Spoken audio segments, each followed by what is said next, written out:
แคมป์ของบ้านเฮือนหินเขตกลุ่มบ้านที่ 8 ของเมืองไซภูทองแขวงสะหวรรณเขตแม่นได้เริ่มเปิดการแข่งขันอย่างเป็นทางการในครั้งวันที่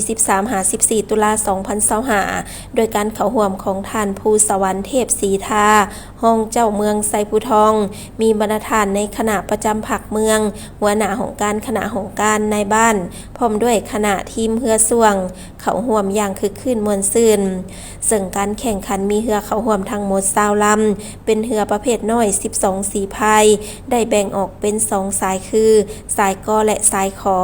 ทั้งนี้ก็เพื่อเป็นการเสริมขยายมูลเสื้อวัฒนธรรมฮีตของประเพณีอันดีงามของชาติและเป็นการส่งเสริมสินค้าผลิตภัณฑ์ภายในให้เข้มแข็ง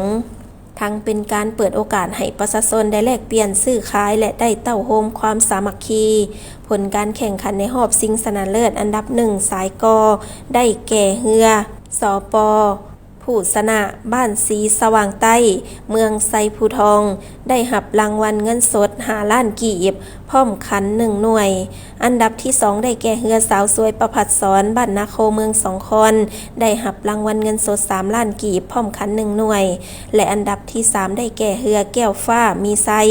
บ้านบุ่งนาดีเมืองไซภูทองได้รับรางวัลเงินสด1 ล้านกีบพร้อมขัน1หน่วยสำหรับสายขออันดับที่1ได้แก่เรือเจ้าพ่อหัวหิน2บ้านหนองเดินเมือง2คอนได้รับรางวัลเงินสด600,000กีบอันดับที่2เรือสาวอุบลบ้านนายุงเมือง2คอนได้รับเงินสด500,000กีบอันดับที่3เรือเทพวารีบ้านเหล่าหมักหูดเมืองไซภูทองได้รับรางวัลเงินสด400,000กีบโดยให้เกียรติมอบของขวัญรางวัลของท่านศรีประเสริฐแก้วหานามกรรมการผักเมืองผู้สีนำกลุ่มบ้านที่ 8 มอบให้แต่ละทีมเพื่อส่วงอย่างสมเกียรติ